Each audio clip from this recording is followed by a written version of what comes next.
25 Creepy Seclusion Stories. According to Reddit. Number 25. One time, we were camping and were talking with one of the locals we came across that lived in the mountains. He eventually talks us into going down a back gravel road to show us some more of the land. He drives us down this back gravel road and eventually turns off onto a small hill and goes back through a path into a small corner in the woods. There is a group of people in old vans with doors open, propane tanks and other random non-camping equipment. He cuts the engine and a big dude with a scraggly beard starts slowly walking up to us. At this point, we immediately knew they were cooking and gave each other the "we need to get the fuck out of here" look. The bearded man started walking to our driver and arguing about money a bit and then ends the conversation. The driver starts up the truck, turns around, and we leave. I felt like I was in The Hills Have Eyes or Deliverance. Different kind of story, but nonetheless creepy. And I thought we were gonna die.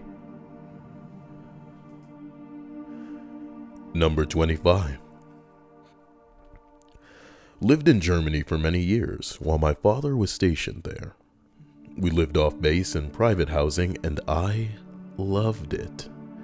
That country is amazing. The vast forests, the mountains, the countryside, the farmlands, the little towns, everything.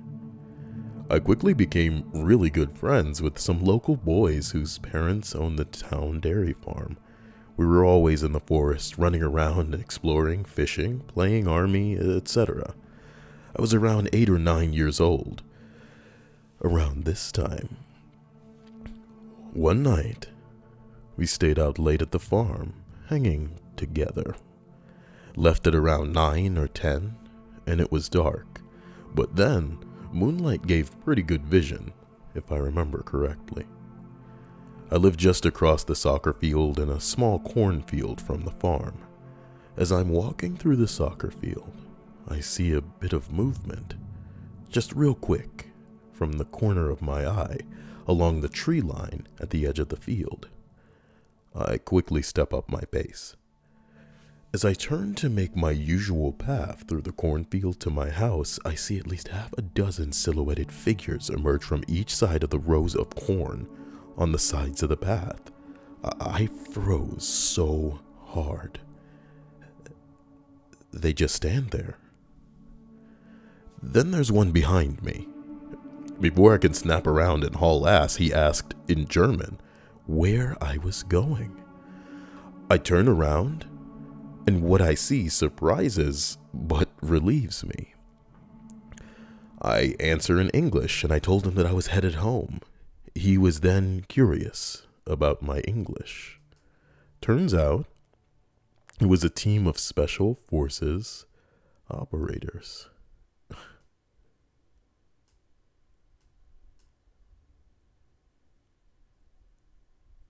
Interesting.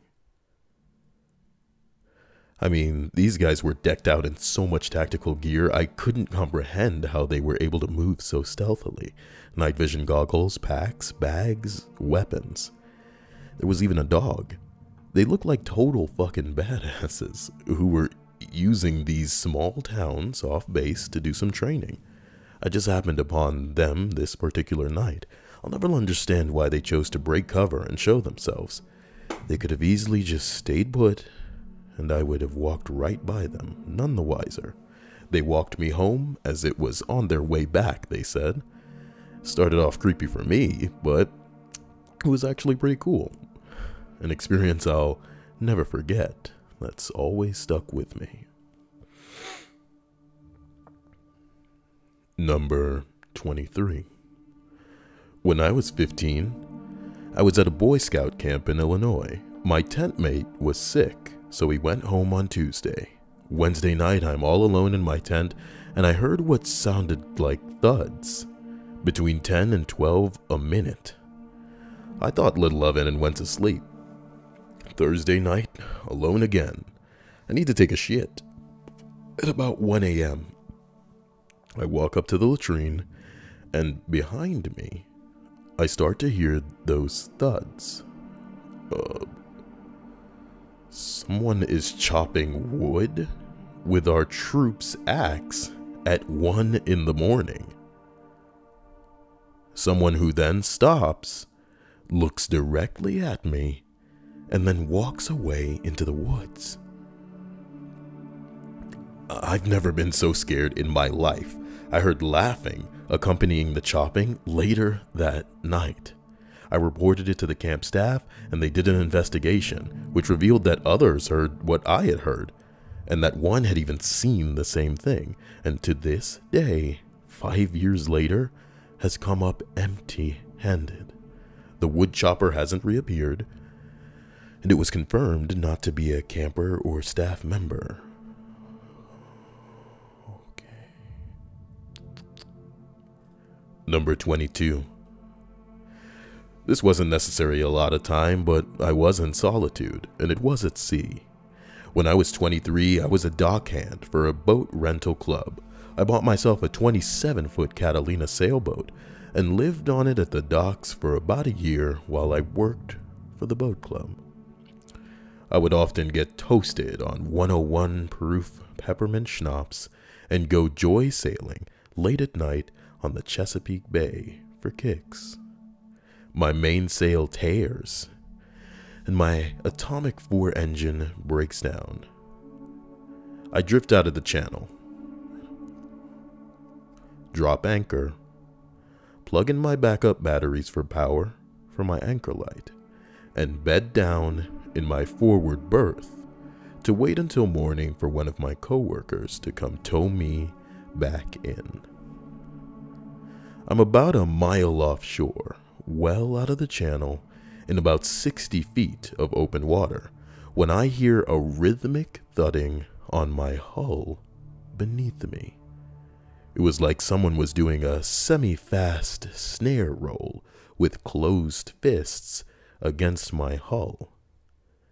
There was nothing in my head that I could figure could make that noise happen besides someone diving under my boat and literally beating on it. I went topside with my flashlight to investigate and couldn't say anything out of the ordinary, and the sound continued on and off for about 15 minutes, then stopped. It was a calm night with nearly no wind or waves at that point, and I visually couldn't see what could have been making the noise. It came from midship, so it couldn't be the motor being weird or something, and I checked my bilges for any anomalies that couldn't, even be down there. I didn't find any. It left me pretty shaken up because I just couldn't figure what could make that sound as loudly and as precisely as it was. I could feel the bumps hitting against the fiberglass hull. I eventually got back to sleep and made it back to the docks next morning. I dove on my boat that day to check for anything amiss and didn't find anything off. Needless to say, that was the last time I went out alone at night. Number 21.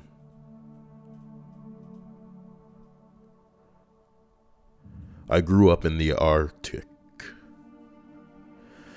In the town I lived in, as long as it was a clear night, it was extremely normal as an occurrence to see all sorts of strange lights move across the sky.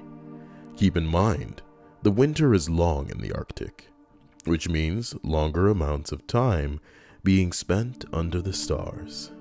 It's quite beautiful, as long as you don't mind the cold as much. Sometimes I would drive a snowmobile a few kilometers out of town, shut it down, and just lay on the snow, looking up at the majesty of it all. The only thing disturbing the silence being the occasional breeze. The northern lights are also a common occurrence. Doesn't happen every day, but often enough that you start getting ignored after a while, as long as they aren't too spectacular. Anyway, On one particular night, without asking my parents, it was their snowmobile, I decided to go on one of my midnight drives out of town. I drove a few kilometers over the hills to find a spot devoid of light population from the town, shut down the snowmobile, and settled into a good spot to look up and be introspective. It wasn't all that interesting a scene, a few satellites passing here and there, some relatively boring activity affecting the magnetic field, etc. And then I started noticing a clicking noise. At first I thought it was the sound of the snow machine cooling down, as engine expands and contracts a lot in the cold. But the source of the sound definitely wasn't coming from that direction. My next thought was that there must be an animal nearby, in which case I need to get out of there fast. You don't really want to mess with a wild animal. But the clicking is far too regular for an animal to be producing it. It was fairly mechanical sounding, and again the source of the sound isn't coming from anywhere around me laterally. It was coming from up. So naturally I look up, determined to ascertain the origin of the strange noise. I see what I always see. Stars, northern lights, a lazy satellite crossing the sky, all the normal stuff. But before I dismiss it altogether and began heading home, I noticed something strange in the aurora borealis. There were 3 rather strong points of light. I ignored them at first, thinking that they were oddly symmetrical stars, but this proved false. They were definitely getting brighter. I kept staring in morbid fascination as they grew stronger and stronger, yet still only remaining single points in the sky. All the while, the clicking noise is getting louder and louder and more pronounced, almost like someone started with tapping a pen on a desk to clacking billiard balls together inside my head. Then it stops. The lights are gone, the clicking is not heard, and aside from being a little stiff, cold, and rather petrified, I'm fine. So I jump back on the snowmobile, thinking maybe I'm going crazy. The machine takes a little longer than usual to start up, and I'm beginning to worry, but soon it's running and I'm heading back to town. As I'm driving back, several plausible scenarios as to what occurred are running through my head. I'm thinking it could have been a helicopter from the mine, or some strange northern light behavior, etc. Probably not that big a deal. I pull up to my house, the lights are all dark, strange. It wasn't that late when I left. Open the outer door as quietly as possible, remove my winter gear, enter the inner door. House is quiet, really quiet. My parents are teachers and are usually up late, marking or watching TV. All I'm thinking is I have to get to bed without anyone noticing. Proves to be easy, as I'm soon under my covers. I go to set my alarm for the next day, and all of a sudden everything makes sense. Engine hard to start, stiff, rather chilly, nobody up when I was home. What felt like relatively a short period of time. It was almost 11 p.m. when I left, and now it was creeping up on 6 a.m. I stood up, staring at the clicking lights for almost 7 hours. I never ended up sleeping that night. And I don't go on late night snow machine rides anymore. Missing time? Alien abduction? Number 20. I spent 3 months in northwestern Utah in 1999 doing undergraduate fieldwork. I was alone for almost all of it. I read Lord of the Rings, played guitar, laid in the dirt staring up at the stars. Very fun. Anyhow, one night I was sleeping. I heard a strange noise. Around 3 a.m., it jolts me awake instantly. I was in a tent, and about 30 feet away from me, I heard a grunt that lasted about 4 seconds, and maybe it was a throat clearing. It was an animal noise. Most alarmingly, though, it had a definitely aggressive tone to it. It sounded like a challenge. There were no bears in the area, but mountain lions were possible. Although quite rare, I didn't hear any of the insane mating calls for the first 3 months. I sat bolt upright and grabbed my flashlight. I had no weapons with me, other than a small knife that was somewhere with the cooking gear. I waited, quiet as a mouse, for around 30 seconds, listening for any noise. It was dead quiet. I could have heard anything, but not a single sound. As quietly as I could, but it sounded like when you're opening a bag of chips when you're trying not to make a sound. I positioned myself at the tent zipper, then suddenly yanked it open and shined the flashlight.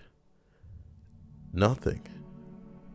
Then I bolted for the trunk. About 50 yards away, I made it and looked around with the flashlight. Nothing. It was out there, watching me. Unless it ran away when I ran back to the truck. I had the window cracked a bit and watched and listened for about an hour. Nothing.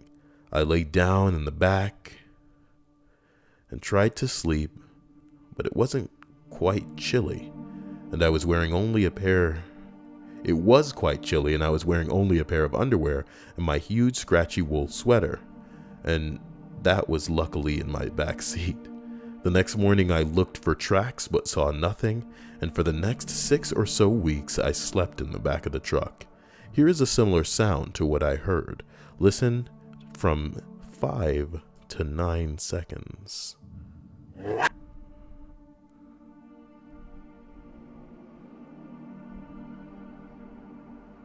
Here it is.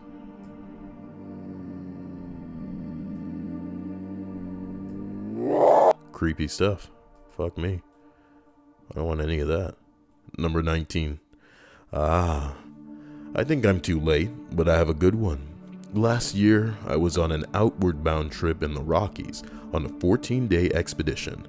In case you guys aren't hip to the outward bound course, there is a solo about 3/4 the way through the trip, which is pretty much you're in your own area, out of the eyeshot and hearing range of the other group members for a set amount of time. So, on day 11 or so, we stop to do ours.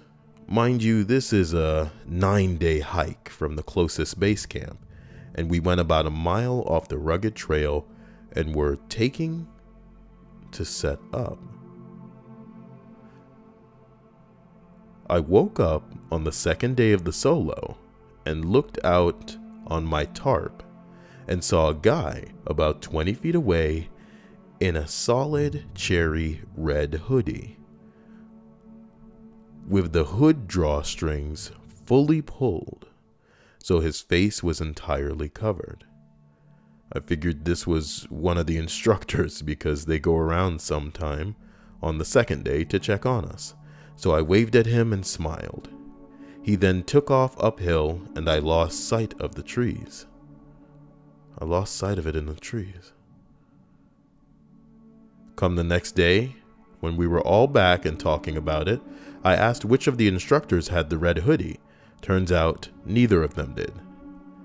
There was a man 10,000 feet up a mountain in the middle of the woods who walked by my sleeping tent.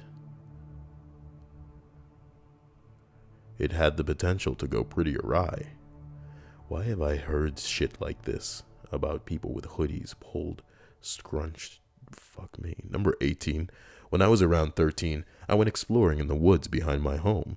I was just walking around and I see this pink dildo in the dirt with like a Barbie head glued to the top and the legs glued on the sides and the hair and everything. It was pretty much a Barbie, but instead of a body, it was a dildo. At that time, I was confused, and I laughed, but it was weird. Oh, we getting all kinds of creepy in this list. Number 17. I'm really late to this thread, but one of the dads in my scout troop spent some time doing photography for National Geographic. He would hike out to remote places alone and take photos for a few days. Well, one time he was developing his photography and saw a bunch of photos of him sleeping.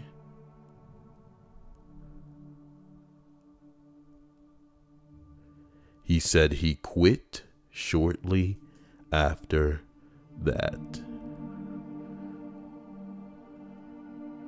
Somebody said this is the oldest creepypasta ever.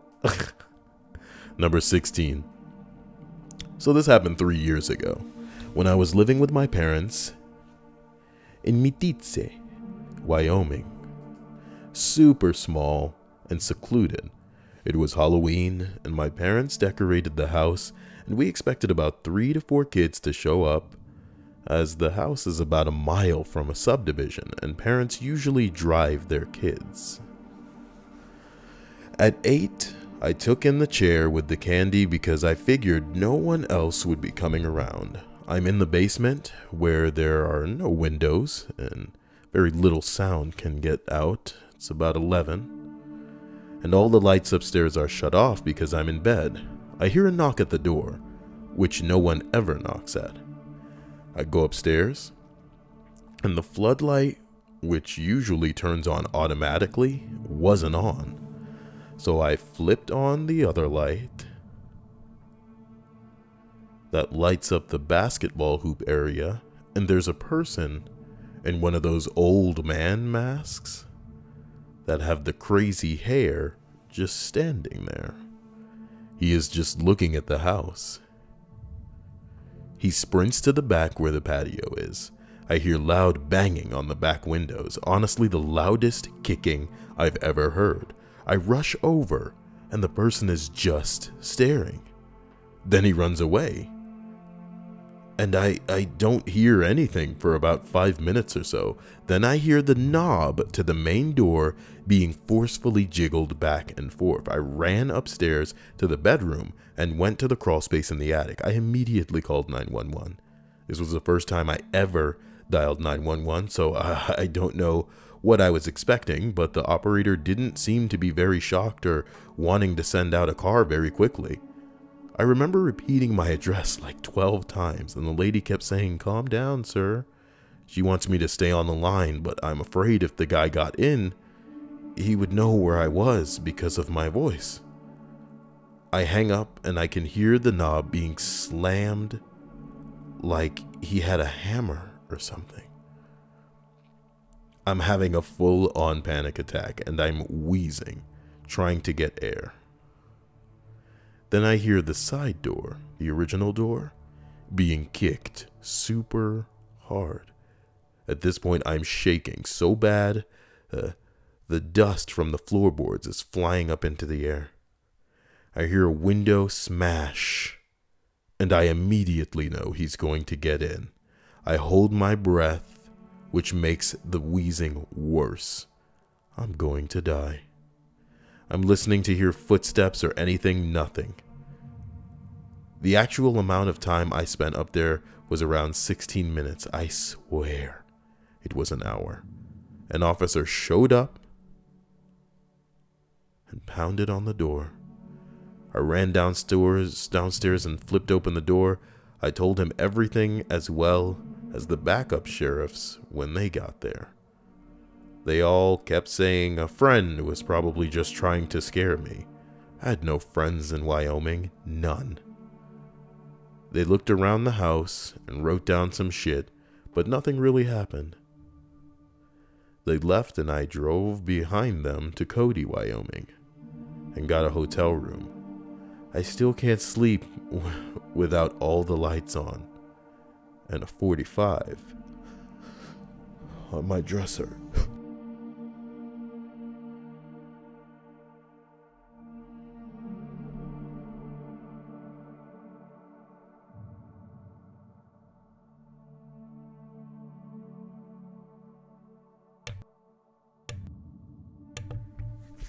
Number 15.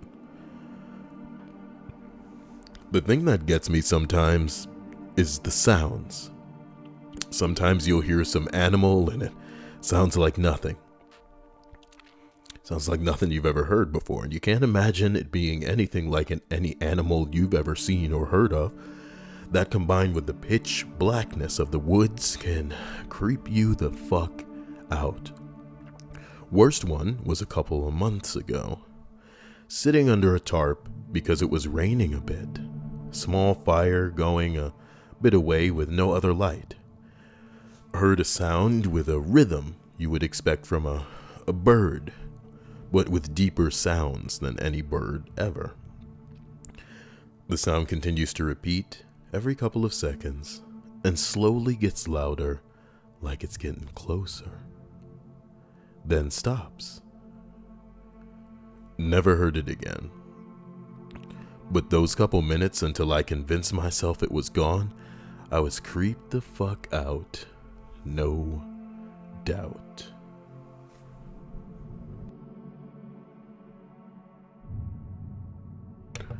Number 14. I used to live in rural Panama, in a community with no electricity. The whole town is inside by sundown, around 7 p.m., and asleep by 9. One night, I'm outside around 11 p.m., photographing the stars, and I have to turn my headlamp off while the camera is taking the picture, usually about 30 to 150 seconds at a time. 30 to 150 seconds of almost complete darkness. When I finish the photo, I'll turn my headlamp back on and look at my camera to adjust settings and take another shot. One time when I turned my headlight off, I saw a pair of eyes just about 15 feet away from me, in the bushes, staring at me. I've got friends who have worked setting camera traps throughout the country, and I've seen picture evidence that there are still several types of big cats alive and well in the area. I lean down to pick up some rocks, look back up, and the eyes are gone. My house is about 100 feet away. I do my best to turn my handful of rocks and dinky tripod into weapons and run as manly-like as I can back to my house. I never went back out to take pictures at night. Number 13, definitely the green flash. It's not creepy or anything, but when you actually see the horizon just light up in neon green for half a second, you kind of feel astonished. Number 12. On a 41-foot sailboat in the middle of the Chesapeake Bay, about 7 other men doing a shakedown test cruise planned to be out for about 12 hours. Mid-1980s, not reliable weather prediction resources, we get a tropical storm, wind gusting at over 50 miles per hour on the range. This short of a weak hurricane. We had barely rigged storm hawsers and storm sails because one fellow on board, who was the best sailor, sensed the storm was almost on us. Otherwise, we would have died. During the storm itself, I expected to die any time. In fact, we made a sécurité call on the radio. If you have time at sea, you know what I'm talking about. If not, it's not that important.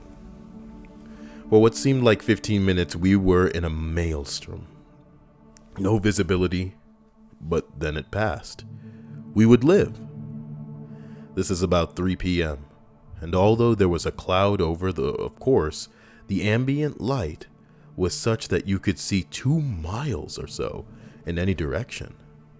If you're familiar with the sea, you know that such storms, particularly in shallow depths near land masses, dredge a lot of things off of the sea floor. We're all on deck, working lines, checking damage, etc. And the bay around us is choppy and churning and foaming. Old-timey sailors often use the saying, "The sea is confused." I look about 15 feet off starboard side, and something swims to the surface, breaks the surface, looks at us, and then submerges again. It was like a thin man, with humanoid shape, arms articulated like a man, a human head, but its skin was covered in scales like a snake. It looked at us, blinked its weird, heavy-lidded eyes, and dove back underwater. So maybe you need to know a few things about me at this moment. No drugs, no alcohol, no injuries. I was elated because I was glad to be alive, but my senses in that situation were sharpened, not dull. I had at that time about 6 years of experience with ships and fishing boats and had seen squid, octopi, flying fish, sharks, skates, etc. all around the world. I was not the type of guy to see a patch of seaweed and call it a sea monster. I made an instant decision that I was not going to say anything. What could I say? I just saw a strange creature. Take my word for it. The men on the boat were all mechanics and engineers and professionals. Why get a reputation as a flake? At that time, it was important for each of us to get D, skipper or OOD qualifications, and saying something like that would be frowned upon. And as I stood there in my life vest, soaking wet, hooked onto the steel lifeline, glad to be alive, one of the sailors, a USN captain, with over 30 years experience in surface, Navy, piped up and said, "I just saw a brown thing pop up on the surface. It looked like a lizard man with a scaly face. It blinked at us with big eyes, and then went back under." "Yeah, I saw it too," I said. No one else said they had seen it. Then we sailed back to pier later that day and never spoke of it again.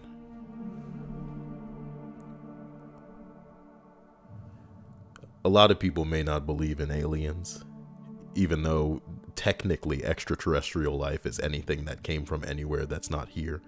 And tons of that shit lands on meteorites and comets all the time. But the fascinating thing about planet Earth is we don't know what the fuck is down there. So much crazy shit could be down there. And I love a story like this. Tropical storm, styled storm comes, mixes all kind of shit up.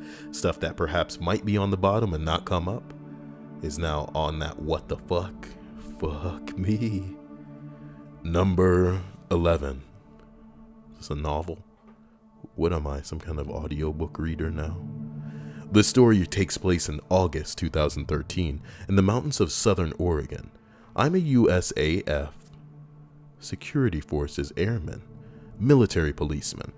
My girlfriend was at work, and as a swelteringly hot day began to turn into thunderstorms, my buddy Nick, another military cop, and I decided to go explore some back roads and get out of the heat in town.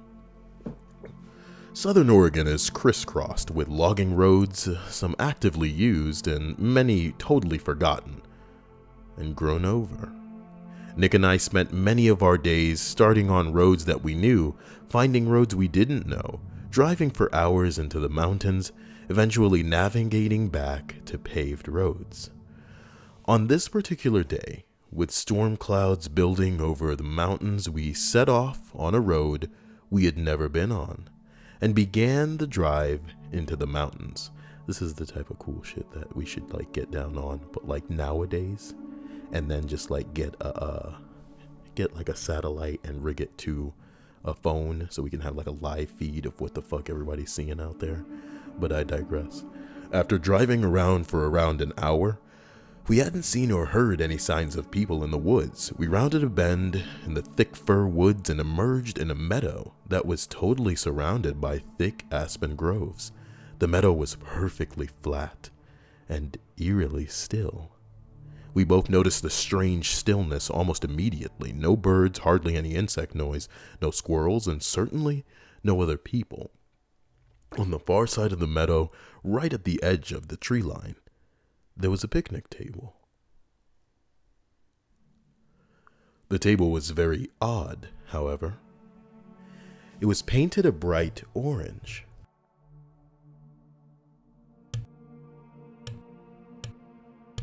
And was much larger than a typical picnic table in the park. Remarking on this, Nick drove through the meadow to get a closer look. I remember being apprehensive as we approached. The whole scenario was exceptionally strange. The overall silence of the aspen grove was unsettling.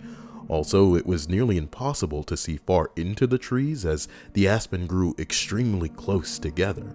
When we parked by the table, I hopped out of the passenger seat of the truck to check it out. I'm not very tall, about 5'5".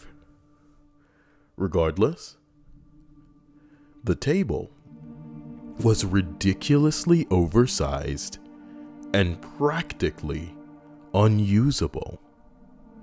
The seats were nearly at chest level, meaning I would have to climb up to even sit on them. As I was looking at the table, Nick called me over to the truck, and I noticed he was looking back into the aspens. At first, I couldn't see what he was looking at, but then I noticed a splash of color that was completely out of place in the thick trees.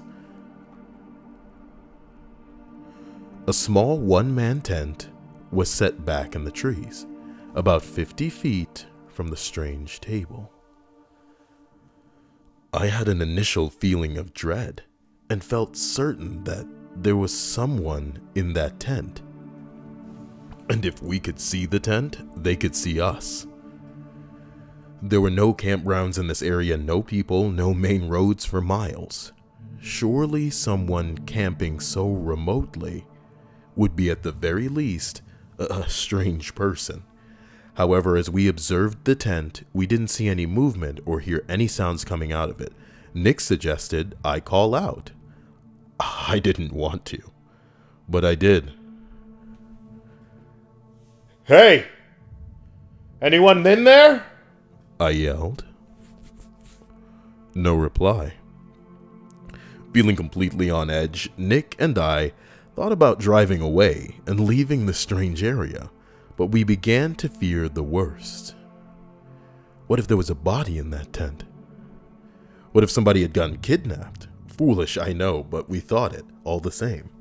After some debate, we decided to have Nick turn the truck around to drive away from the camp, should we need to leave in a hurry. He would be waiting behind the wheel. With my heart pounding, I started walking through the trees toward the tent. I was totally keyed up with my senses on full alert. When I reached the campsite, several things struck me as odd. Backpacks were scattered all over the floor. No fire had been built, no wood collected. The tent was literally full of backpacks and women's clothing. Full of dread, I turned to leave and tell Nick what I had seen. As I left, I heard Nick start yelling, "Let's go! Let's get the fuck out of here!" Not knowing why he was yelling, I ran back to the truck. When I broke out of the trees, I saw a beat-up old Ford Taurus on the road, blocking us from leaving the meadow. I immediately leapt into the passenger seat, and Nick floored the gas pedal. The car was occupied by two men. A third person was laying against the window in the back seat. As we drove across the meadow, the driver attempted to block us from the road, but Nick drove around them and accelerated the way we had come from. I looked back and saw the car attempting to turn around on the narrow road. Nick drove like a madman. And though I was honestly terrified that they would catch up, we hit the highway without seeing the car again. I still do not know if the person in the back was male or female. I called the state police, and they promised to send a trooper out to check out the scene. However, I received a call the next day from a trooper stating that the campsite, the back of packs, and the women's clothing was all gone, though he could tell people had been in the area. The strange table was still by the thick aspen grove. I have not returned to the area and do not intend to.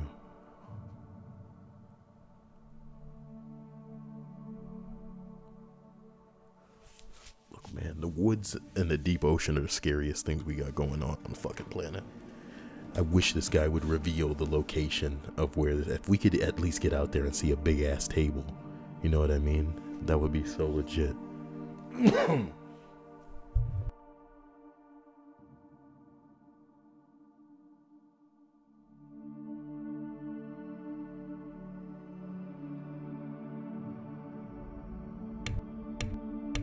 Please forgive me for all the coughing. Recording these in one sitting sometimes gets a little edgy. Special thanks to all my patrons for being incredible.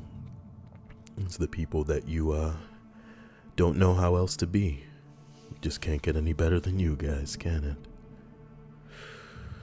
And thank you to the viewers and listeners. You're why I do what I do. As we travel up the list of 25 creepy seclusion stories, we arrive on number 10. I was by myself, working on a railroad track in a swamp in Georgia. In the middle of the night, I heard some grunting in the woods, so I froze up. Then a fucking pig the size of a Volkswagen comes running out of the woods in my direction. It ran right past me and I hightailed it to my truck.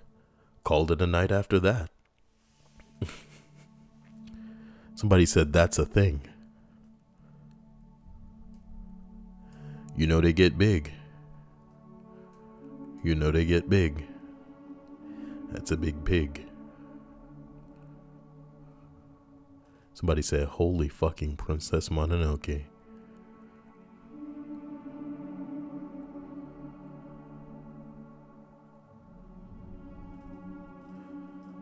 Number 9. Some friends and I would take my truck up into the mountains during the wintertime and tow someone on a tube across the snow. We'd drop the tailgate in my old long bed Ford, and a few guys would sit in the back with one of those bazillion candlelight spotlights. When I was driving, it'd be fun to make really wide turns in the dark, so the person on the tube didn't have the luxury of headlights or taillights to somewhat illuminate their trail. The person in the bed of the truck with the spotlight would be funny and shine the light clear off to the side so it would be pitch black. If you were on that tube. One particular winter night, a snowstorm was rolling in, so we headed up to the usual spot. And it was dark that night. A friend was on the tube. I was driving, watching my mirrors, and I'd swing him wide enough that he had little light to see anything.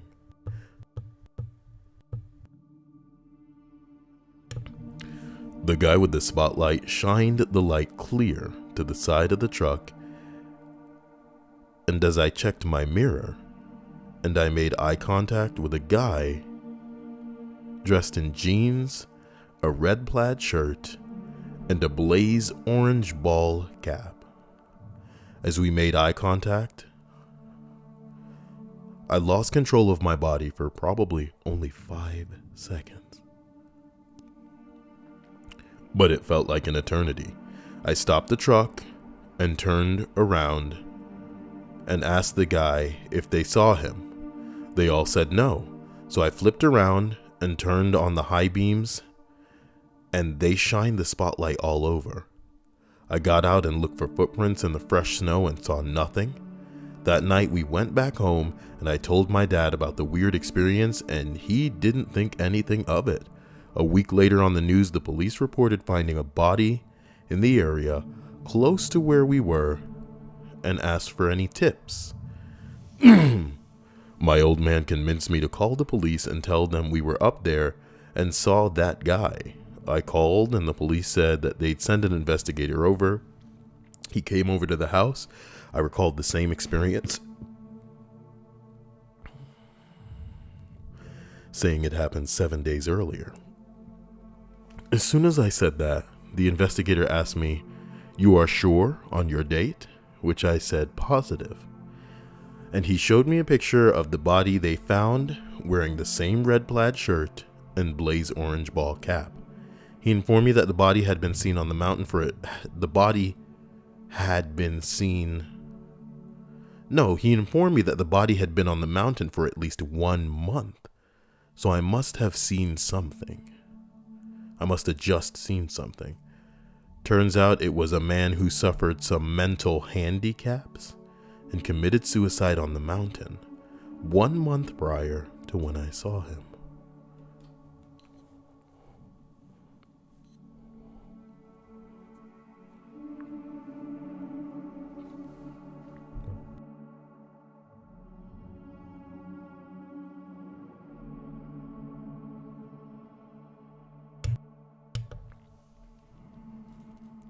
Number 8. This happened in high school. I was at summer camp that separated boys from girls. We would normally sleep in separate cabins, however, this being a nice night, our counselors decided it would be nice to camp outside. Being overly testosteroned high schoolers, given new freedom of the outdoors, we decided to separate from our supervision and beeline for the girls' campsite. Upon successfully reaching their site and being dumbfounded at what to do, we decided that throwing miscellaneous items into the fire, creating subsequent explosions, would be a good icebreaker. Unfortunately, due to our brilliance, we were quickly brought back to our camp and separated from the girls. Not being discouraged, we decided to regroup and try again. As we began to leave for their site again, we heard an extremely loud bang, as if from a high-caliber rifle. The sound was followed by another bang, followed by silence. We all became paralyzed, unsure what to do. Was it from the girl's side? We were too afraid to find out. We could see a flashlight in the distance, mulling around the area. I only remember lying quietly, barely able to sleep, joking with fellow campers who would get shot first if that bang was indeed from a gun. The next morning we woke up, alive and very confused to what had happened. I actually only found out what had happened when I got home from camp. A man had shot his ex at a house right by the campsite we were staying at that night. What stood out to me the most, other than the aforementioned, was an interview with a neighbor who didn't call the police right away because she figured the sound was from some stupid kids blowing up things at a campsite. Oh, you fucks. You little fucks. Number 7. My brother and I decided to go on a sailing trip. We're both Marines, so we don't see each other very often. We made a camp on a small island with a decently sized patch of trees. At 2 a.m. or so, we heard a boat coming towards us. Our fire had died down, but was still visible. This was a remote area, so it felt off that someone would be coming to our campsite. We grabbed our weapons and quietly went into the tree line. Some scraggly looking guy started rifling through our shit, then started walking toward our boat with a rope. I decided to confront him, and my brother stayed back. To alert the stranger to my presence, I pumped my shotgun and asked him what the hell he was doing in our camp.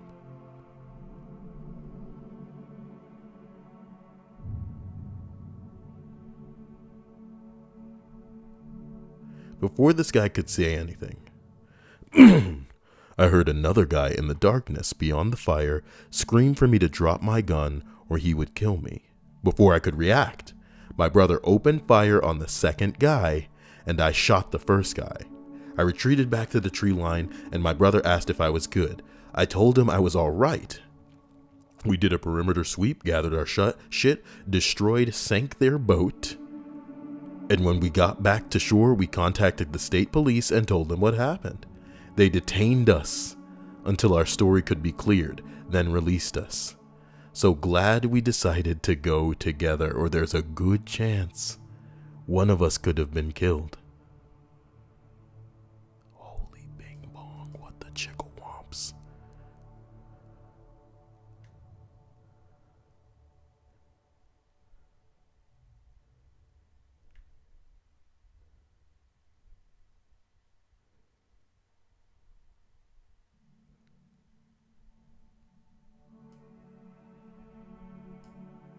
Holy Way bigger bomb, wama moms. Number 6. Someone I work with was surveying for birds in a relatively remote forest in Canada. Yeah, all the way up in Canada. They stumbled across a campsite that looked like it was 5 to 10 years old. The tent was collapsed, but everything else looked like it was untouched.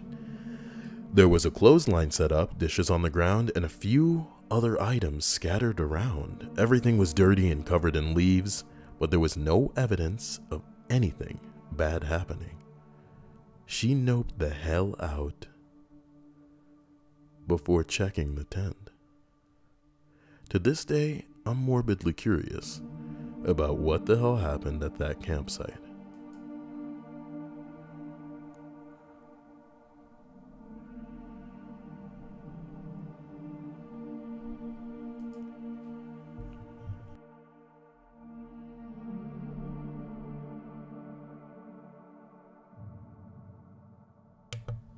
Number 5. I got stalked by a mountain lion on a hike. It was late at night. We're in a group of about 5 and didn't have enough flashlights to go around, so we gave one to the person in front and one to me in back. I felt like I was being watched, and so I really quick flashed the light around and turned my head, saw a pair of green eyes attached to a body slink back off the trail a little bit. Our light wasn't powerful enough to get a super good bead on it, but every 30 seconds or so thereafter, I would turn around and flash the light up the trail. Probably saw something about 75% of my turnarounds. It followed us for probably 1 to 2 hours, or God, Kyle, half an hour.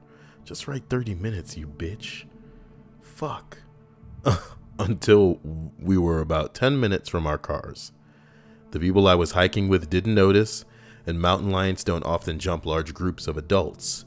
But I wasn't really about statistically we're probably fine at that point. No one else noticed, and I didn't say a word while it was following us. Really didn't want to run the risk of a panic.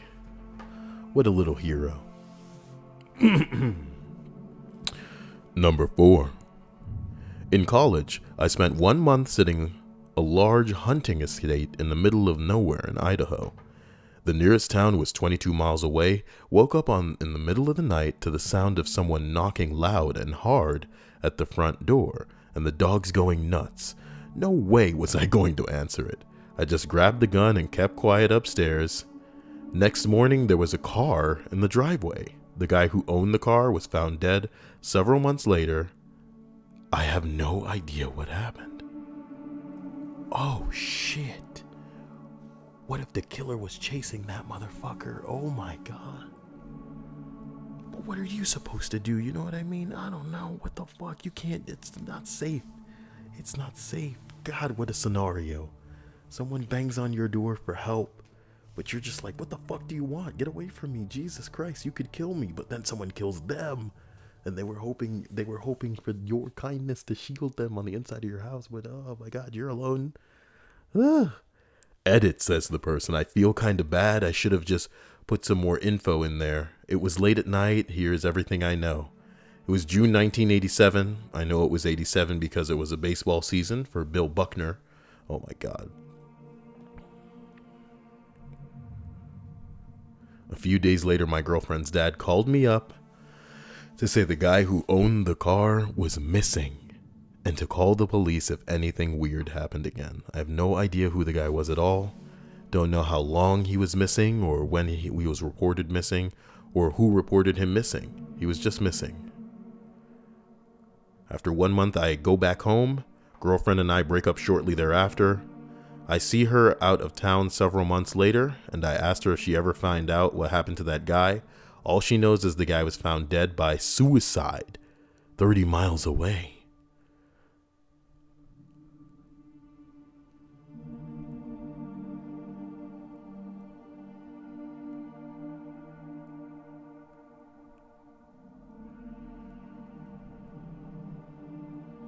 The suicide happened several months after the incident at the house, and he was found a couple of days after he had killed himself. I asked her how he did it, where he was found, who found him, etc. I got nothing. I never saw her again. You all know just as much as I know. Number 3. In 2007, I was working on a trail crew in the Trinity Alps of Northern California. We had 13 people on the crew and a few support staff.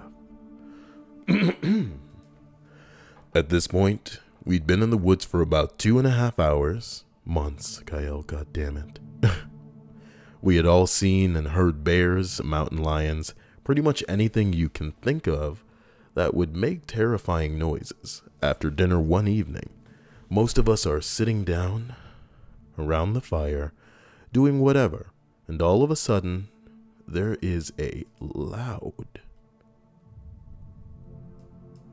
agonizing screaming sound. It was unlike anything any of us had heard. If I had to describe it, I'd call it a mountain lion shriek combined with the horror of a banshee. Everyone was understandably freaked the hell out. It sounded reasonably close, so a few of us, myself included, decided to investigate. About 3 miles from our base camp, there was a creature tied to a tree, absolutely losing its mind. It was a fucking llama. At this point, it's 10 p.m. or so, 25 miles from the nearest trailhead, and we find this llama tied to a tree just off the trail. We tried to calm it down without much success and went back to camp. The next morning, the llama was gone. It looked like it had broken its restraint and run off. We kept hearing the horrible llama noises from time to time for a few weeks. Towards the end of the season, a group of hunters passed us on the trail, and after chatting for a bit, we found out that they tied the llama there because it decided to be stubborn and refused to walk anymore. Apparently, it laid down on the trail and would not move, so they left it and decided to come back for it. We figured at that point that the llama was probably dead. We hadn't heard any hellacious llama screams for a few months. We didn't really think about it. However, at the end of the season, when we all finally got back in the crew van and were driving around, that damn llama jumped across the road about 30 yards in front of us. I still think about that demon llama from time to time. I hope he had a fulfilling life in the Trinities. Fucking llama story in here.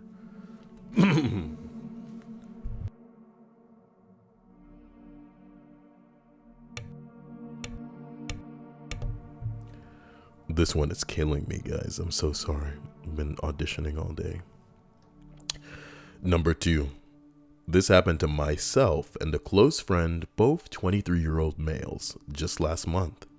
We decided to go on a 2-night backpacking camping trip in the Adirondack Mountains of New York.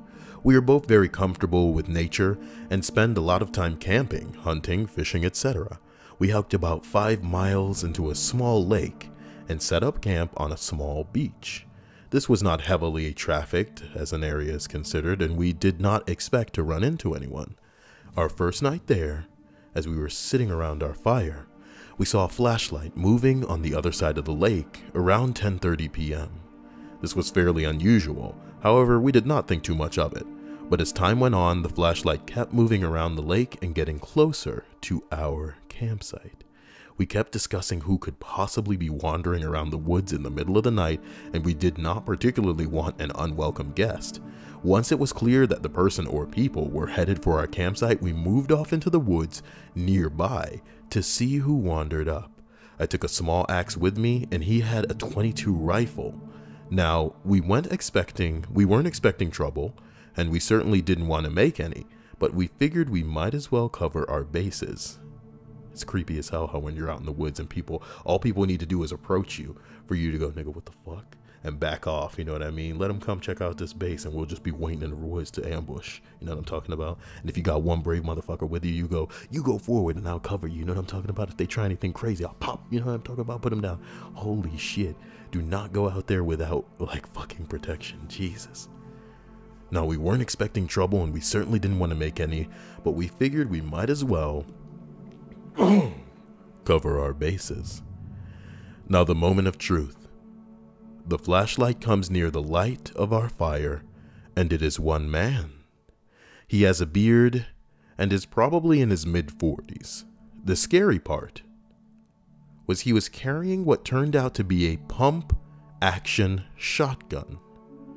He walked around the campsite a few times and then proceeded to enter our tent, and after rummaging around for a minute or so, he came out and started yelling, "I know you're out there. Why don't you come out and say hello?" My friend and I remained motionless under a hemlock tree about 50 yards away. That is when the man proceeded to fire the shotgun into the woods, not too far from where we were. He also swung his flashlight around several times. After what felt like hours, he grabbed my friend's backpack and a few articles of clothing that we had drying off near the fire and threw them in to burn. My friend, who had trained the .22 at the man, asked me if he should shoot. I told him absolutely not, unless he spots us and starts to point the gun in our direction. Thankfully, the man moved off from where he had come after a little while. We waited until the flashlight was on the other side of the lake, ran out, grabbed everything we could fit in my pack, and took off. It was now around 2 or 3 a.m. We ran out of the trail with flashlights and made it back to my car as the sun was coming up. We immediately went to the police department and reported it. There we also spoke with some forest rangers. That was it. I haven't heard anything back from the police. It wasn't mysterious, however, it creeped the hell out of both of us. The woods are scary as fuck, motherfucker. There's no law out in the woods, motherfucker. Holy shit. Special thanks to my sexy and horny Patreons. Well, they're patrons, and they are Patreon or whatever, fuck my ass, you know. But as we travel up the list of 25 creepy and seclusion stories, we arrive at number 1. Number 1. I live on a compound by myself, and I know it sounds Waco-y, but it's really my tiny home, workshop, and a couple of other buildings for food, equipment, storage, and a guest room. Sorry, I tried to mute the mic. One bad snowstorm knocked my area OOC, so I decided to hunker in for a long haul. I spent almost 2 weeks without leaving. 3 days in, I get woken to a knock at the door. I get up to answer it, and halfway there, I realize the only way this guy could knock on my door is if he broke the lock. So I grab my shotgun and ask him through the door who he is and what he wants. Guy says nothing, keeps on banging. I go out the back door, sneak up around the front door, and I see a man who is on the ground, covered in blood, and shouting, albeit quietly, for help. Turns out he was driving and crashed and dragged himself 5 miles down the road until he came to my place. By then, he realized that I forgot to lock the bottom part of the gate and weaseled in. Luckily, he survived. Thanks for listening. You're welcome. If you love me so much, share it with somebody. The video, I mean, not the love. The love is all mine.